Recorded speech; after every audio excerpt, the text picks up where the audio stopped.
This is the SoCal Intellect Podcast. Today I have my brother Tim, and I got special guest, Mr. Smush Parker, former NBA point guard. What's going on, Smush? What's up, man? How you doing? Everything good? Everything is gravy, man. I can't complain, man. It's good to see you guys again. I know. It's been a while. I know, man. Been a while. I know everybody looks older. But you good at remembering faces, though, for sure. Yeah. Oh, yeah, but definitely. I mean, it helped that you sent that picture. Yeah. That picture was so old. That picture, what, about at least 13, 14? Yeah, because I was little. Like, I was this wide, this tall. Like, what was that, like 2007, 2006? Yeah. I think something so, like that. Yeah. 06, 07 season. Over a decade, man. That was that year we had them season tickets. Yep. Over a decade. Yeah, it's been a long time. That was crazy, man. I think, with us, since we have a history, it's kind of interesting that social media kind of brought us all back together. So that's why, getting this pod with you was pretty important. And the fact that, you got your merch now, y'all go buy Smush Parker merch, let us stand united, you know what I'm saying? But yeah, man, I just had a few questions for you. I know Tim got some, but one of the main ones I told you I wanted to ask you was, you played with my two favorite players. You played with D-Wade, you played with Kobe. And I know those two, they're ultra competitors, but like what was the outstanding differences between those two, if there were any? Because I know it's both hectic. Well, one, I just want to say, I appreciate you guys rocking the gear. I see you got the Let Us Stand United hoodie.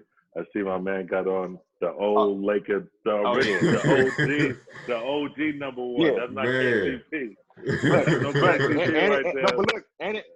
It got your signature on it too. It got my signature on it. Make sure you show the park on the back. The park. Yeah, absolutely. Yeah. Okay. Absolutely. All right. I got your SoCal, Appreciate it. wear on, what I'm saying? It feels good. Got that Cali, as soon as I opened the box, I was like, there's a Cali hoodie right here. The short sleeve. It's two different worlds. You got the hoodie made for the East Coast. I got the hoodie made for the West Coast. Yes, sir. Yeah, but you got to wear that inside, though, out there. I know. Right now, it's definitely fleece hoodie wear over here in the East. Got 40-degree weather. But, just to get back to your question, I did get a chance to play with some NBA greats. Mm-hmm. Kobe Bryant and D-Wade. And similarities, I will say, is you can see the intensity in their eyes, whenever, they show up to practice, the desire to win, when they showed up for game time. It's a look that, a true gladiator, has in their eyes. Right. Some people approach the game differently. Some people, approach it with, a jovial attitude, and it's fun, and it's, that they're going out there and enjoying the game. And then some have in their eyes that they're going out there to kill somebody. Yeah. Exactly. And I don't mean like, blood, go out there and, take somebody's life, but, they want to be the best. Yeah. And those two, definitely shared that look of wanting to be the best. I can see that because, I watched them since I was a kid, and I always could tell, it was those nights where, one of them just had that look, and I was like, they might drop, like, Beware the Code might drop 30 tonight.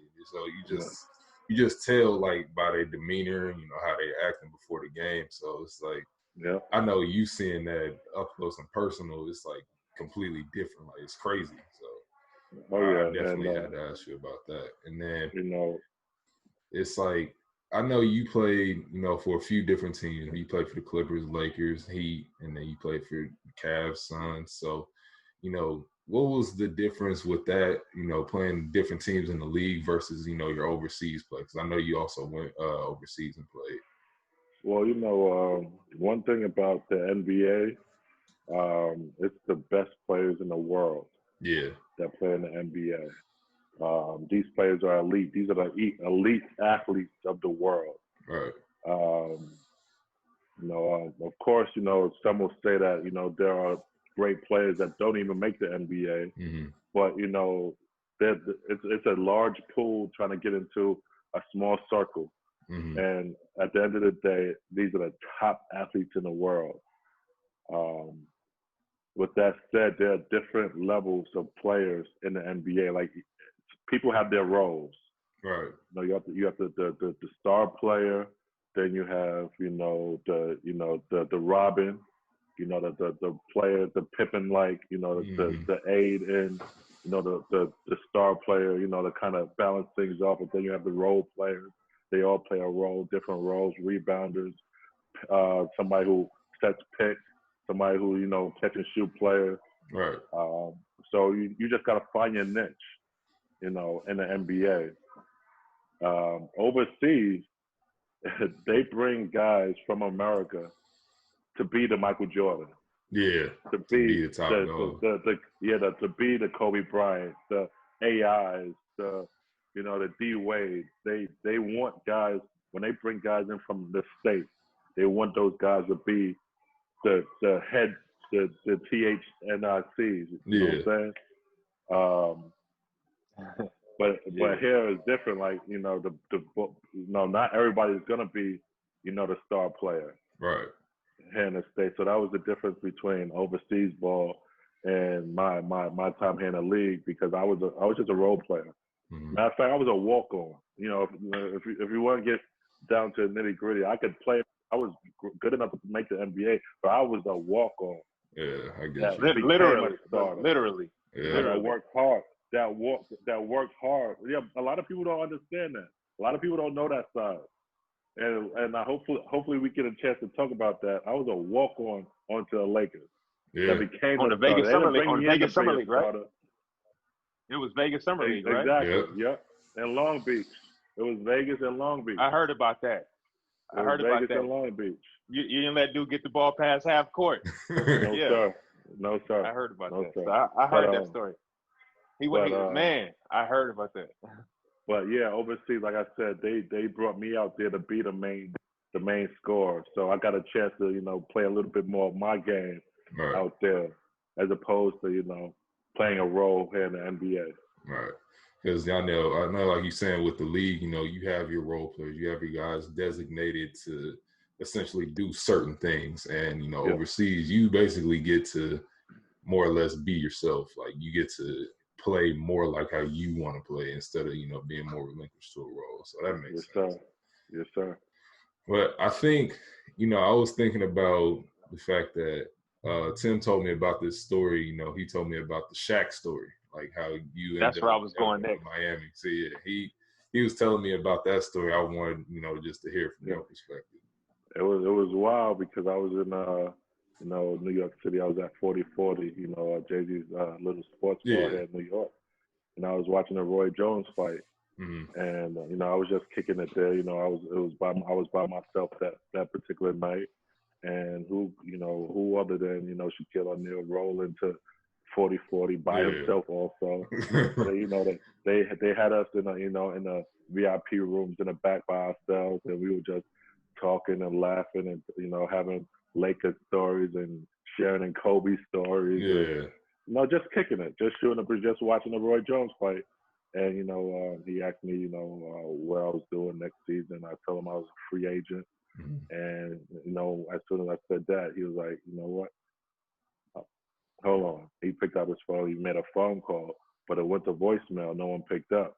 I didn't know what he was doing.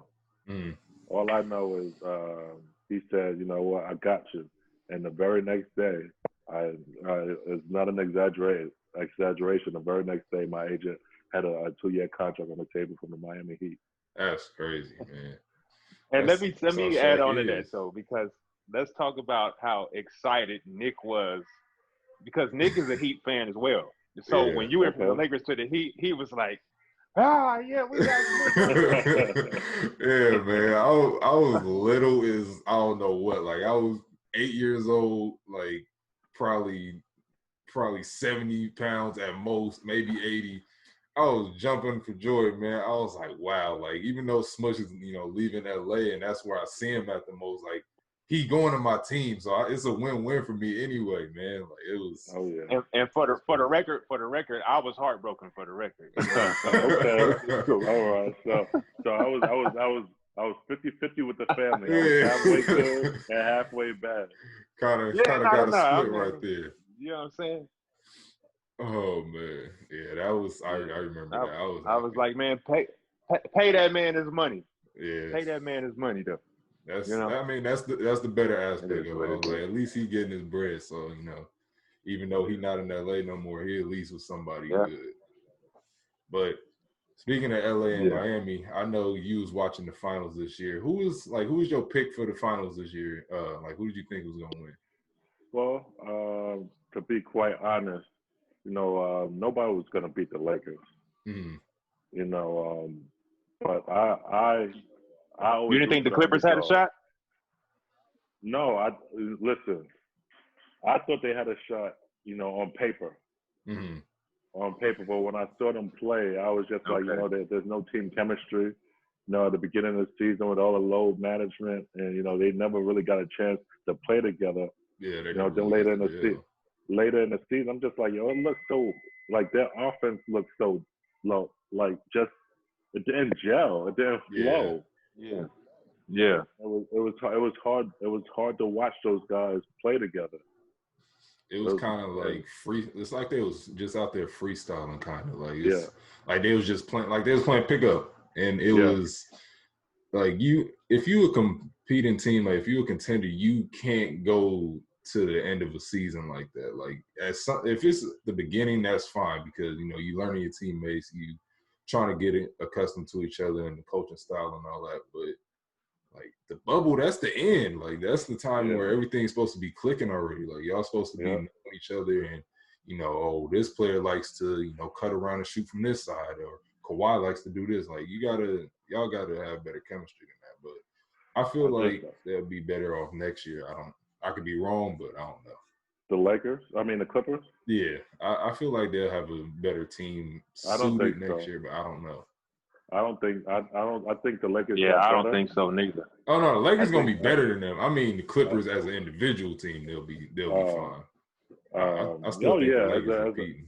Yeah, they'll be contenders. They'll be competitors. But as far as competing for this was their year. Yeah, I think so too. You know what? Had it been a different scenario where COVID didn't happen and the shutdown and the pandemic and the season just kept going. I think I think it would have worked better in their favor. Yeah, I agree. I think so, but it was still hard for them. It was still hard for them to like gel together. Yeah. Next year, I don't see it being any better. I don't think it's gonna be any better for the Clippers next season, especially with the Lakers getting stronger. And believe you me, these Brooklyn Nets coming out of the East. Brooklyn's gonna be a good team, man. KD coming back. Brooklyn. KD coming back. Kyrie finally gonna be healthy. Listen, I'm sorry. I know you're a Lakers fan. You're probably a LeBron James fan. Listen, KD the best player in the league. It's respectful, you from Brooklyn. Oh, no, okay. I'm just saying KD the best player in the league. Okay, we gonna see. You know what I'm saying? I mean, LeBron and Giannis might have something to say, but KD Giannis. I think it's gonna be a fun 3-man race. I'll say that. Giannis. I honestly don't. That's another team I'm not sure about. Like with Milwaukee, I know they got Drew Holiday, but they fumbled the bag trying to get Bogdanovich, and I feel like that's gonna make Giannis mad. So I don't know, unless he takes that next leap, like with jump shooting, I'm not sure the Bucks are gonna be much better. Like I still don't think the Bucks could beat my Heat. Like I don't see it. I think it would go the same way it did this year. Probably Jimmy not Butler, 5 games. Yeah, I don't think it would go no 5 games, but it would. I don't see anybody in the East right now. I just see the Brooklyn Nets. Hey man, that's cool. It's all good. I mean, we're gonna see if the Heat and Nets meet in the ECF, and we'll revisit this conversation. That's all I'll say. Listen, I'm looking past that. I'm looking at the Lakers and the Nets in the final. God, this man. KD and LeBron. Hey, listen, that's what I see. I would love that. That would be a good series in the finals. I would love to see that. That would be a hell of a series. And I want everybody to be healthy too. Everybody got to be healthy. Everybody 100. Listen, that's the one thing I'm praying. I'm prayerful for, that everybody stays healthy. Yeah, because that's injuries, man. They just they like will take away from the greatness of a potential great series or even a game. Like, it's just like, damn, like why did you have to get hurt in such a great match? Because I can't even tell you like how many times when Anthony Davis hit the floor, I was holding my breath. No. He holding his leg, he holding his knee. He light skinned. He holding his elbow. What he gotta? You gotta treat those guys delicately. Oh man. No man. He got a hangnail. What? Man, you be scared when AD hit the ground. It's like, bro, you fall too much as is. Like you don't need to be on the ground no more. Like it get to a point. It's like, AD, come on, dog. Like, man, AD is a hell of a player, but he picked himself up off the ground way too many times. Man, and I thought D Wade fell a lot, and that's my favorite player ever. I'm like, dang, it's a new number 3 that stay on the ground, I guess. I don't know, man, but AD, that's somebody. He's like a once in a generation type player. Like you ain't gonna just find no bigs that can basically do everything on both ends of the floor. Like he's a fantastic player. I give him a lot of props. And then you combine him with Bron, smarts, and greatness as a player. I think that's really what makes the Lakers great. And they got better, offensively. They solved a few of their offensive holes. It's just a matter of if their defense is still going to be as good, which I think it'll drop a little bit, but I don't think it'll be dramatic or nothing. So no, I mean, yeah. Go ahead. Go ahead, Smush. No, I was saying, like, Smush, you all humble and whatnot, but let's not act like you won't. It's been nice when you went out there and gave people 25 in a Laker uniform. Easy. So I appreciate your humbleness, but we know you the real Grim Reaper, though. So. Well, I mean, if we could get into that story, I can hoop. I can play a little bit, I didn't just walk on. Listen, no, I know. Nobody, no scrub ever walks onto an NBA team. Yeah, that's true. You can't be a scrub and walk on to an NBA, like beat out guys who are supposed to be there. And like they brought in guys to actually be there. Yeah, and you was a starting PG at that. Like sometimes people go walk on and they might be the 12th man or the 10th man at most. You was the starting point guard for arguably the greatest franchise ever, like for 2 years straight. Franchise. Like it's not a lot of people that could say they did something like that, man. Like that's what makes it more admirable for you because people don't even know. Like they don't even pay attention to the fact that it was so difficult for somebody to do that.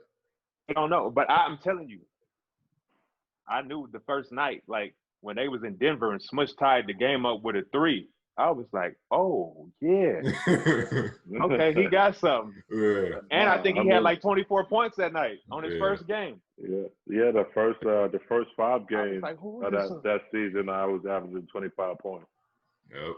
It's like, it's crazy because I remember a lot of stuff mainly from that year. Like that's when my basketball memories like really started coming up. And you know, I remember especially, you know, in the playoffs with when Kobe hit the shot, but you got the steal. Like you got the biggest steal of the game, the probably. Steal, like and that 3. The big and 3, the 3. What about that 3? Yeah, he hit the 3, and then it's just like people don't talk enough about that moment because that steal essentially was the game saver right there. Like you got the steal, and then Kobe went and tied the game up. Like that's a crucial play. Like people will be forgetting about the defensive side of the ball sometimes, man. It's just I mean, I think they don't forget that steal because that's a part of the play. And, I mean, when you watch that video, when you watch that video of that highlight, they show the whole highlight of the steal and the pass being saved into Devin George finding Kobe and Kobe shooting that impossible teardrop from a difficult angle. I still don't know how he made that. Yeah. Like he threw the ball this high.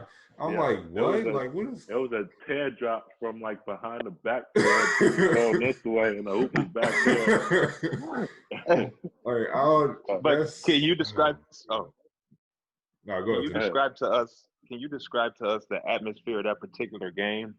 Yeah, when all of that was happening. We was watching it on TV, but we were there. I was the playoffs are a different beast. The TV. It was out in the house.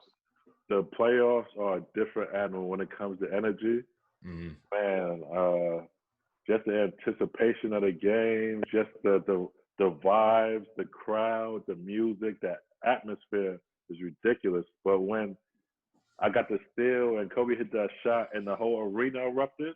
Yeah. Like the whole, like did you watch the whole video? It gave me chills. Erupted. Like it was just electric. Yeah, it was just electric, man. Crazy. It was just electric.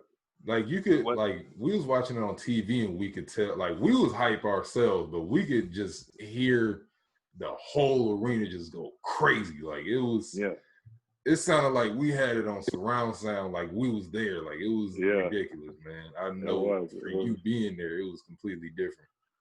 I mean, I was caught up in a moment. I wasn't like really looking around. I was really caught up in the fact that I got a steal and Kobe just hit a tying bucket to put it in the overtime, and I'm still in game mode. Like, yo, we gotta win. You still gotta win the game. Yo, boy, I'm gonna tell you this because you guys are my brothers. Like, but when adrenaline, like we was sitting in the huddle. Mm-hmm. And we was going into overtime, and the moment just kind of passed, and I was just like, I just thought about it. I was like, yo, it made me emotional. Like my eyes started to water. Yeah. You know, it was like one of those moments that was so real. I was just like, damn, I just got a steal. Kobe just hit a game winner. Like, I was so emotional. My eyes started to water. What? That was history, man. Y'all some tough guys. So you don't even get emotional like that. But I see what you mean. I was just excited. Yeah. That's one of them moments. It's like, whoa, like that really just happened. Like it hits you. Yeah. I would have loved to have been there. Man, that game was something else, man. But another thing with Smush, I know this guy. We know Smush not just for his skills. We know him for bashing on people. Like when you sent me that video and asked me, do I remember him dunking on Ben Wallace when we was at that game? Like that's like what? Oh yeah. You just had to catch everybody slipping, huh? That was just your thing, huh? Listen, my thing was if I'm gonna get to the basket, you guys go. I'm going upstairs. Yeah. I'm gonna go up here. If you guys come upstairs with me, we'll figure it out up here. I'm not playing with you guys out here. If I get this, I'm going upstairs. Man, I already knew because with you, like if you was coming around like a pick or if you had that first step advantage, I'm like Smush is going up. I already know what time it is. I already know. Yeah, that was my mentality. If I got that 1-2 gather step, it was a wrap. Oh my God! And as soon as he go like this, I'm like, uh-oh, there goes Smush. He already airborne. It's too but late. People don't know. Smush, you got like a 6'10" wingspan or something, don't you? No, I think it's more like 6'7". Oh, okay. Well, that's still. That's still crazy. longer than mine. I'm 6'2" with a 6'3" wingspan. And I'm 6'5" with a 6'5", so I ain't got no extraness neither.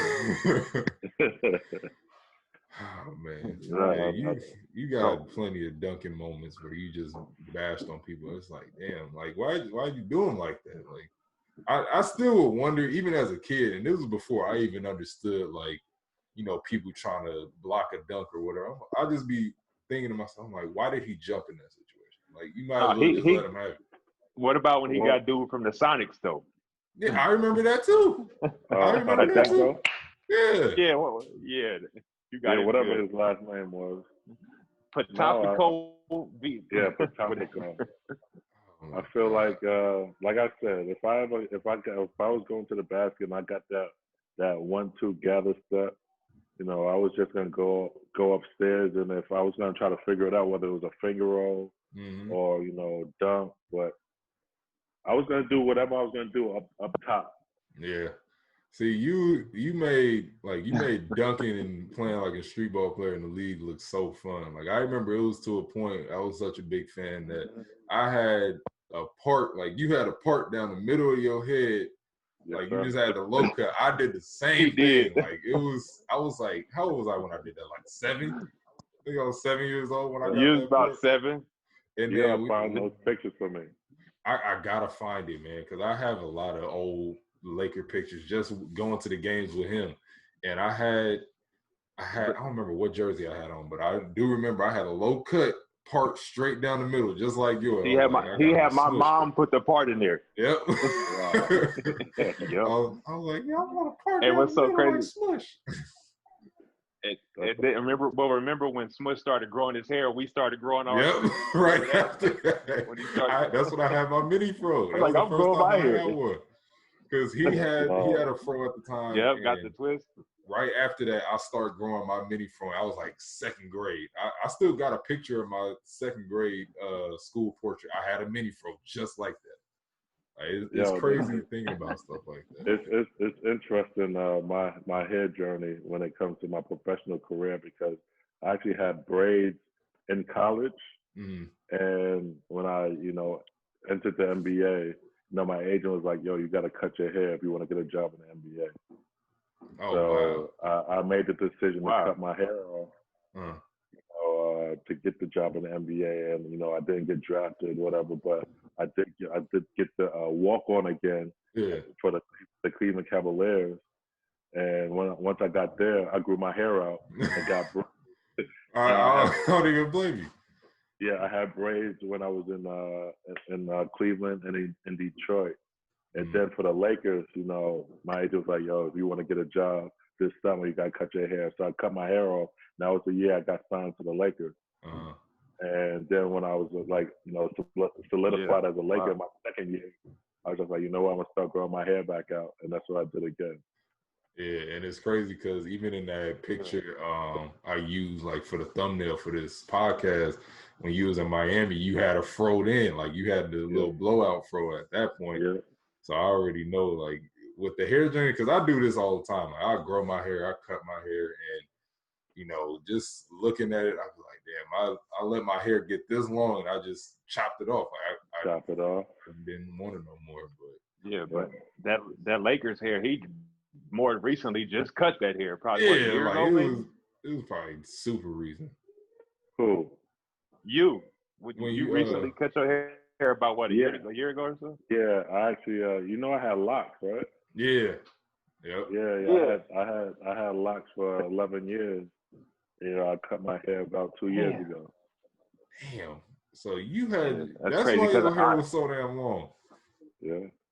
Yeah. Because I remember I ran into you at Serving Spoon, and I was like trying to like make you remember me. I'm like, Smush, like you was like, man, I can't make it out right now. Yeah. My bad. I mean, listen. No. I mean, it happens. I mean, you probably had a million people in your face. You know what I mean? So I was just there trying to get the grits, man. Right. I ain't gonna lie, I'm Right, just going the to grit. service spoon, man. Service, man. When as soon as they open back up, I'm there. I'm on the freeway. Those are my people over there, the service spoon. Yeah, man. Well, before we wrap it up, I want to kind of get into your journey. You gonna be a ref, right? Yes, sir. Okay, Yes, sir. okay. I'm Looking to become a ref.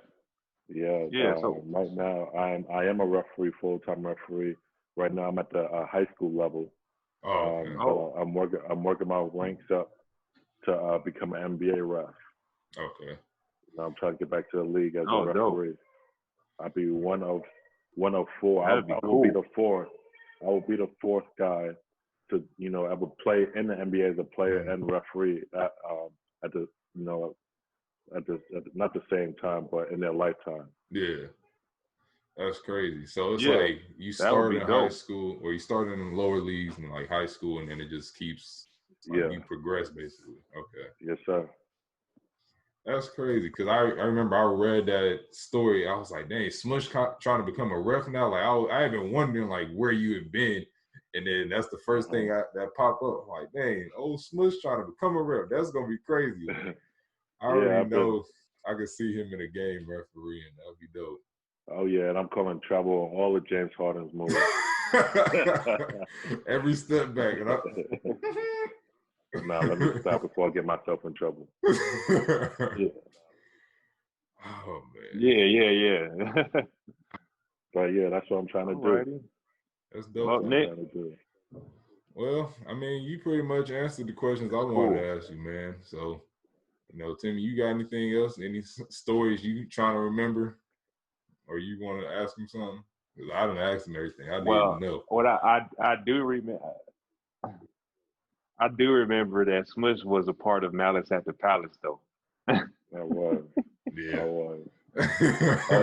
Although I didn't participate. You remember that? I was just an attendant. I just happened to be there. I wasn't in the festivities. I didn't do none of that. Like my man Beast Mode said, I'm just here not to get fined. He's been a part of some historic moments, man. That's crazy. Yeah, that is true. That was a different day, man. I was playing for the Detroit Pistons that day, and it was fourth quarter. We was getting smacked by 20. I was playing behind Chauncey Billups and Lindsey Hunter. Those are some great point guards. In case the people listening didn't know. Mm-hmm. Don't know. Lindsey Hunter, former Laker. Yep. Yeah, Lindsey Hunter, former Laker. Yeah. Yeah, great. You know what he do? He put 15, 16 years in the league, something like that. So something like that. He was in the league for a minute. And he got a chip. He got a couple chips actually. Mm-hmm. Yeah. He got one. So he got one with us and against us. Yep. So I was the third point guard at that time, playing behind those guys. So it was fast time, and Ron Artest and Ben Wallace got into it. And it was hell on earth from there. My mentality at that, my mindset when everything was transpiring was, I just got out here. I'm hyped. I'm just trying to play basketball, guys. Stop fighting. I want to play. I'm just trying to hoop. I'm just trying to hoop, man. Oh, man. That's funny. But, just to watch all of that unfold, those guys going up into the stands, the fans engaging in the players, coming onto the court. Yeah, I mean, it almost had, it almost had an overseas feel. Really? Games are like that all the time. Yeah, I have seen overseas fights like that. What? They do get like that. Yeah, the crowd be in the fights and the mix and everything. I've seen it a few times. I've seen a few videos. I have a few stories. Is it true that they're allowed to smoke in the arena overseas? They're allowed to smoke cigarettes? Yeah. Oh, okay. That's true. See, I heard about that before. I didn't know that. Yeah. That's crazy. You'll be playing. They got different. You'll be playing in a game in a bunch of cigarette smoke. See, I get so irritated because that cigarette smoke is it's annoying. Like it make you start sneezing. I got asthma. Right. So I got asthma. Like that's man. I know that gotta be annoying. But one last thing I wanted to, I just remembered. So remember when we went to the Clipper game, the game we sat on the floor, and Smush ran over to us, and he was sitting with us and chilling with us. And then as soon as they were about to do the intros, he took off running across the other side to the bench. He came and signed our basketball too. Yeah. He came and signed the ball, was sitting with us and talking to us, and then he took off. But he was looking though. He was like, wait, y'all go to Clipper games too? Yeah. He took off running as soon as they started the intros. I was crying, laughing. That was funny. That was a comedy. Oh man, you gotta have fun. Yeah, good memories though. Especially when you get fans there who are genuine fans who show their support game in and game out, day in and day out. It's just good to engage with the loyalty of the fans. Yeah, how it is, man. We've been rocking with you since we was kids, so that's what it's always gonna be. Yes, sir. Appreciate you. Yes, so we thankful for that. Yeah. And thank you for coming on to the podcast today. We appreciate that, man. It's big time. Once again, anytime you want me to come back on, just let me know, and we can either talk more about my time in LA with the Lakers. Oh yeah, we got to hear more stories. We have to. Yeah. That's a must. Got to hear more stories. We're gonna bring Smush back for the NBA Finals for the Lakers versus Brooklyn. We're gonna do it. LA versus Brooklyn game. Got to. KD versus LeBron. That's gonna be, man. All right. If that really happens, that's gonna be one crazy series. I love it. I love it. The world has forgotten about KD. I feel like he's gonna come back. Not easy. I feel like he'll come back strong. I believe in KD. Yeah. That's the end of the SoCal Intellect Podcast with Smush Parker and Mr. Timothy. Appreciate y'all coming through. Y'all get y'all Smush merch, man. Smush, you got the SoCal Intellect shirt on. Yeah. Make sure y'all cop the SoCal Intellect. Get in his DMs, man. He responds too. Yeah, he responds. Get in his DMs. Now, what y'all not gonna find? Tim got the rarity on. He got the Smush jersey on. Yeah, ain't nobody else. That's one of one. That's one of one. Ain't nobody. That's 101 right there. Yeah, you can't just find those, bro. Don't nobody got this but Smush. That's it. That's the exclusive. Matter of fact, I don't even have one of those no more, man. That's all you. You the only person on the planet with that right now. Big time. See, I'm 101.